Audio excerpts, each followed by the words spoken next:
this is the pride of my collection. If there are two things that I would have in my Star Wars collection that I'd have to grab, one is my Revenge of the Jedi a poster, which I was given, or I should say, I purchased from the same person who gave me the number one thing in my hand, which is this little tiny Millennium Falcon. It's a resin cast. It's come out, it's very plain looking. There's no detail on it. But this is it. This is what dreams are made of, this bit right here.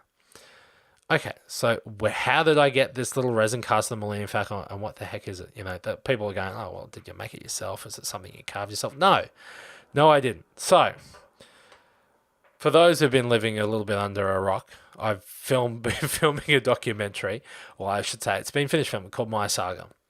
And I was fortunate enough back in 2015 to go to the US, and I went to San Francisco, and of course I was in LA for Star Wars Celebration in Anaheim.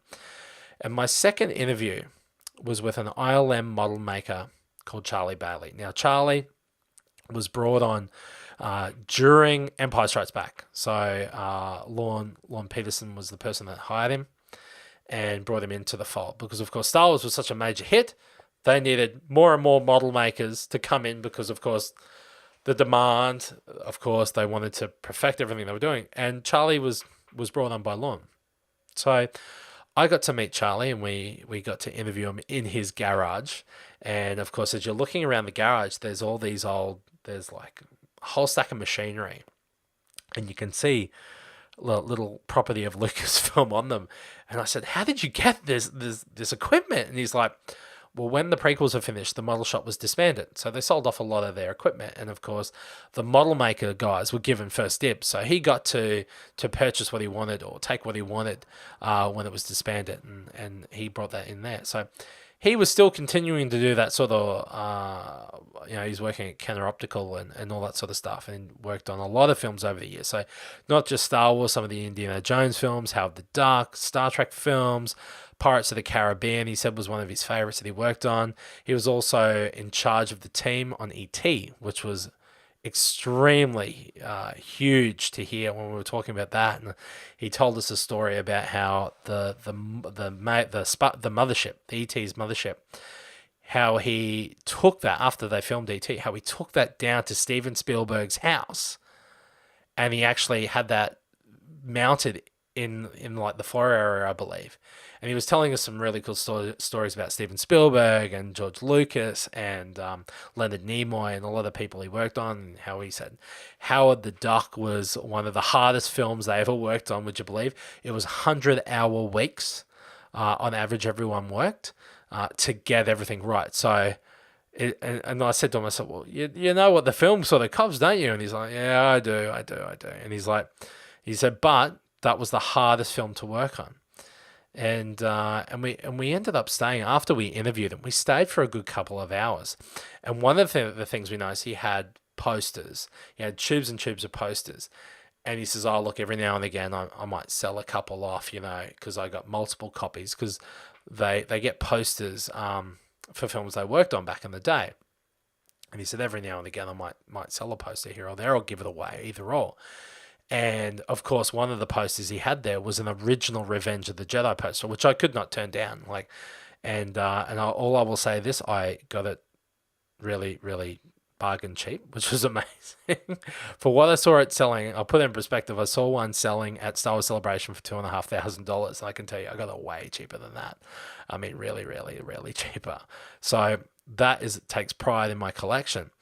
But the next thing was we were walking around the tables, and he was interacting with my son Jack, and it was like watching a grandparent interacting with a grandchild. He was giving him these toy cars that he'd been building and all this sort of stuff with his own hands. He's like, oh, look at this, and Jack was interacting. While the boys were a little bit in awe, I know my camera operator and one of my producers, Terry, he was like going, I want to adopt Charlie. He's, we were talking about Jurassic Park and all this, and he was just getting... Terry's heart was a-fluttering, talking about visual effects and all this sort of stuff.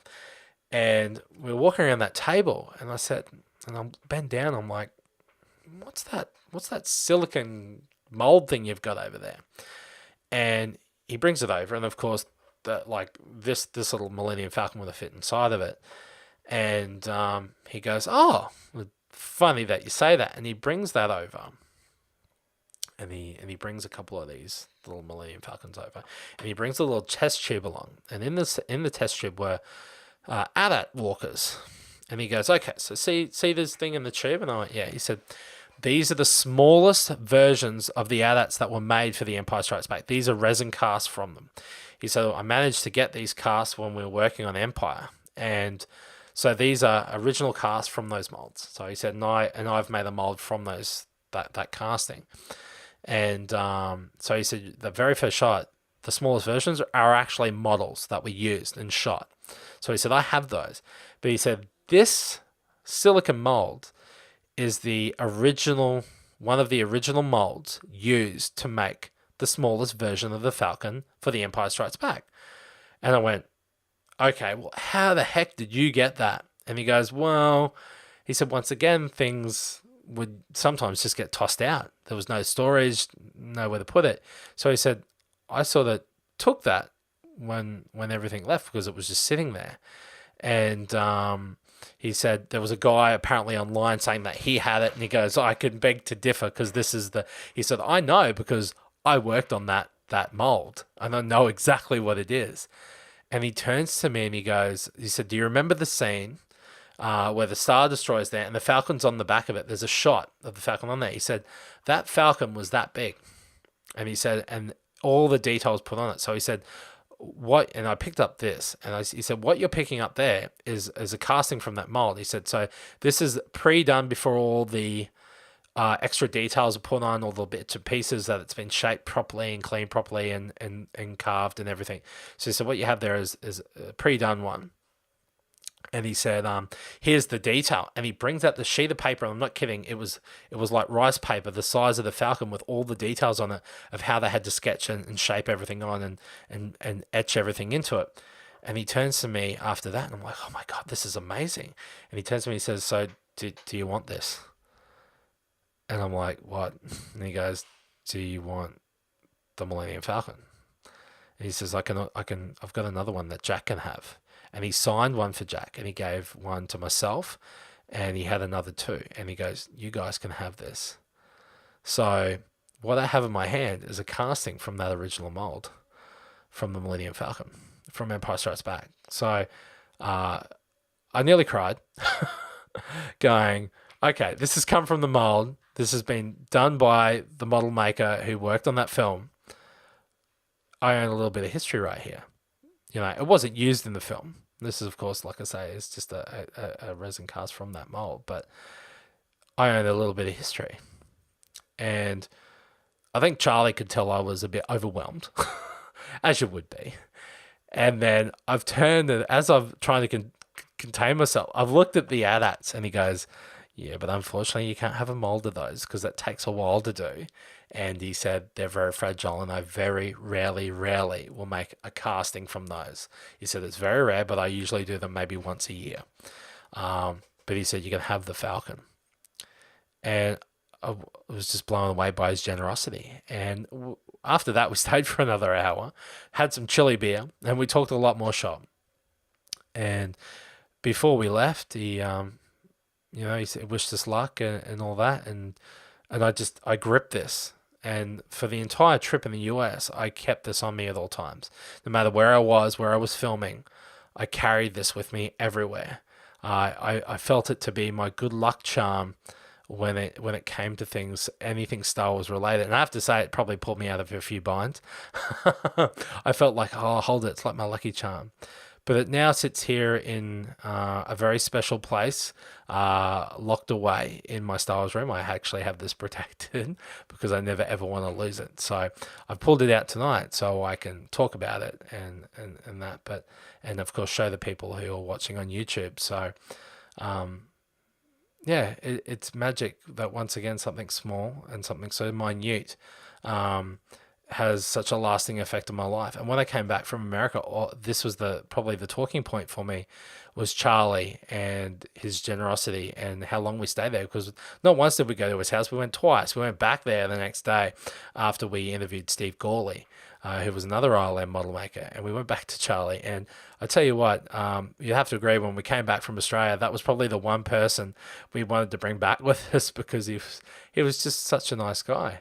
But all of us who managed to get one of these, I know David and Terry, myself and Jack, these take pride in our households, because they do. They mean the world to us, because it came from a person who was a part of that breakthrough in visual effects, who was there for so many huge moments in film history. And to take this away from probably the best sequel of a film of all time is just pure magic. So yeah, so like I say, all these items that I've had tonight and that I've shown you tonight, they have very huge places in my heart. They mean so much to me.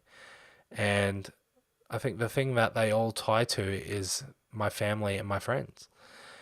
And that's what Star Wars is. It's that special that I can look back and yes, it takes me away and I have an escapism to that universe. But at the same time, it's a memory with my brother. It's a memory with my son, which is the Falcon. Yeah. Star Wars has brought some wonderful memories. And I'm very lucky. So I think on that note, before I start crying, trying not to get too emotional, I'm going to wrap the show up a little early tonight. And I want to thank you all for joining me on this journey. And you have a good evening.